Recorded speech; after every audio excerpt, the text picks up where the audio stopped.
6 महीने तक सब सही था, उसके बाद इसने हाथ लगाना बंद कर दिया। क्यों, क्या रीजन, क्या ट्रिगर्स होते हैं?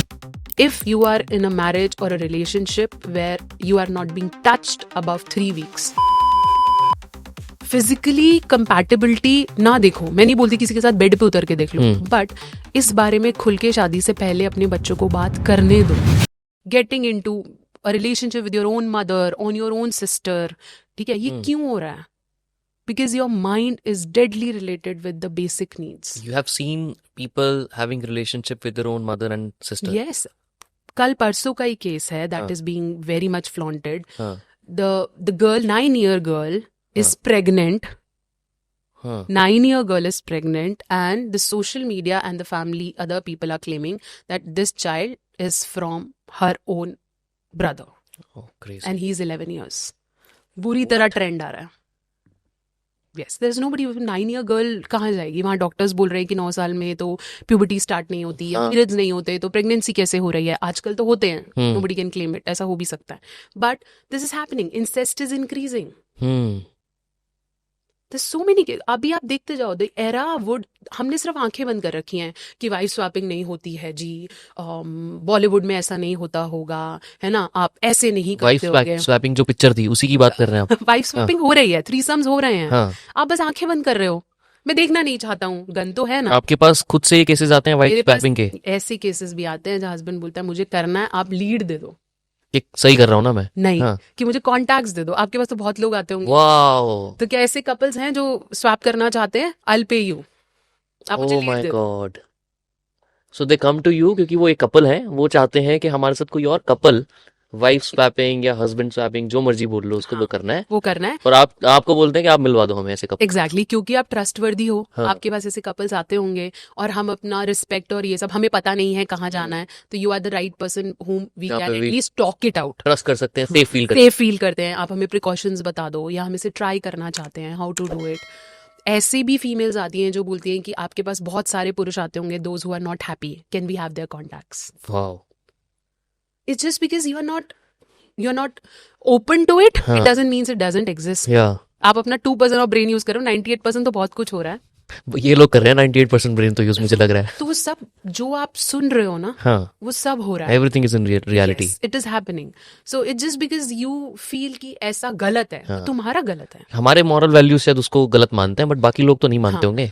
तो नितिन, ऐसे केसेस भी तो है ना जहाँ पुरुष आके ही बोलता है कि मेरी वाइफ कहती है मैं करूंगी ही नहीं, अब देख ले.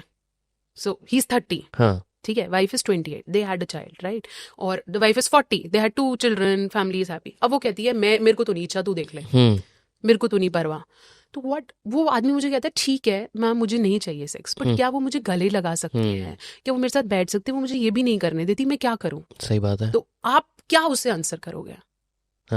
क्या बोलो? What's the right way then इस केसेस? अब इन केसेस में क्या बोलो? आप ये भी तो नहीं बोल सकते ना कि भाई तू उसे जबरदस्ती कर. So the diligent way is कि मैं उसे बोलती हूँ let me talk to your wife, let's try to know why she is saying no. Is it something that you hurted her in the past, और she has some traumas related to you, और you don't know how to do it. हो सकता है उसे किसी और तरीके से चाहिए हो तो वो दे नहीं पा रहा है. करेक्ट. या उसकी कोई नीड है जो तू फुलफिल नहीं कर पा रहा है, या फिर वो मना ही कर दे कि मैं तो लड़की से इंटरेस्टेड हूँ, या मैं एसेक्सुअल हूँ, व्हाटएवर इट इज. तो भाई ऐसा कुछ बता. वो कुछ भी नहीं बोल रही, वो कहती है मेरे को नहीं परवाह, मेरे को मत छेड़ा कर, या मुझे नहीं बोला कर, या वो maybe she is on a religious path और a spiritual path where she don't want to do it. ठीक है, अब ऐसे में पुरुष क्या करे? तो ultimately we tell them to have a social media account, at least talk, at least ventilate. फिर क्या करें? That is why paid sex came into play. कि if you have a need, rather than कि आप किसी लड़की को फंसाओ, उसको फॉल्स, उसका भी काम खराब करो, उसकी रिलेशनशिप खराब करो, अपने परिवार को खराब करो. क्योंकि अगर आप किसी के साथ एक्स्ट्रा मैरिटल कर रहे हो तो भी आप अपने बच्चों का ही दे रहे हो उन्हें. Correct. Whatever you deserve, your family deserves, respect पे प्ले करते हो.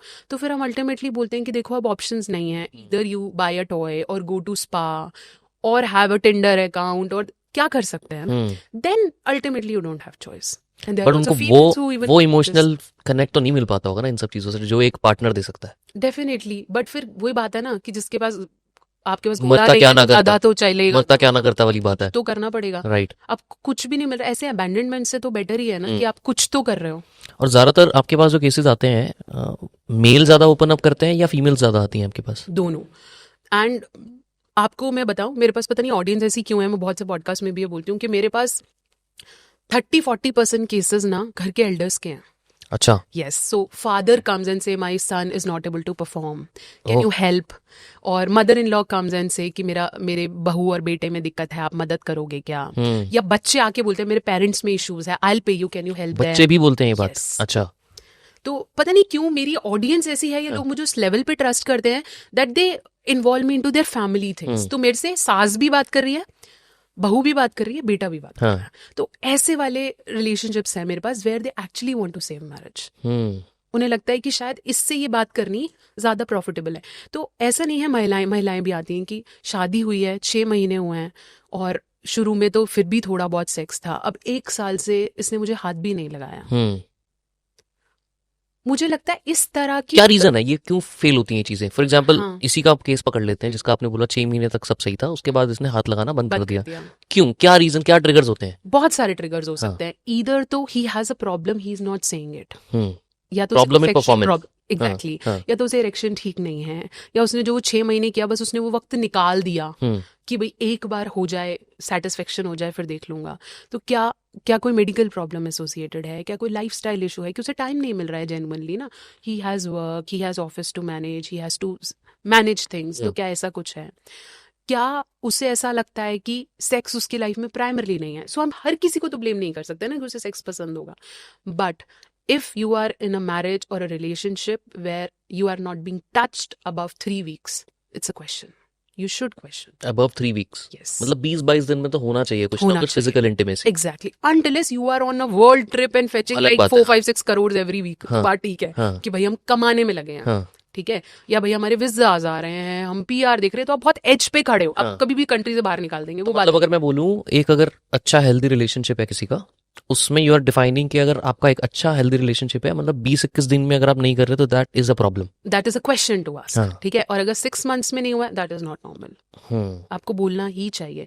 अब कितने ऐसे केसेस आपने सोशल मीडियाज पे भी देखे होंगे कि you are being forced into heterosexual marriage, monogamous marriage. You don't want it, you are bisexual, but your parents forced you कि चल कर लो. कुछ तो कॉमेडियंस भी हैं ऐसे जिन्होंने ओपनली बोला है. हाँ, बिल्कुल बोला है. हमारे पास ऐसे बहुत सारे केसेस हैं जहाँ पेरेंट्स ने अपनी लड़कियों को बाहर, जेसिका केसेस है जहाँ पे बाद में पता चलता है कि भाई ये तो बाय है, या भाई उसका तो लड़के के साथ था कितने साल से और आपने अपनी लड़की ब्याही हुई है उसके साथ, है ना. तो बहुत जरूरी है इस समय पर कि हम बहुत सोच समझ के किसी रिलेशनशिप में जंप ऑन करें. आप जहाँ अरेंज कर रहे हो, मैं तो बोलती हूँ कि फिजिकली कंपैटिबिलिटी ना देखो. मैं नहीं बोलती किसी के साथ बेड पे उतर के देख लो, बट इस बारे में खुल के शादी से पहले अपने बच्चों को बात करने दो. It's very important.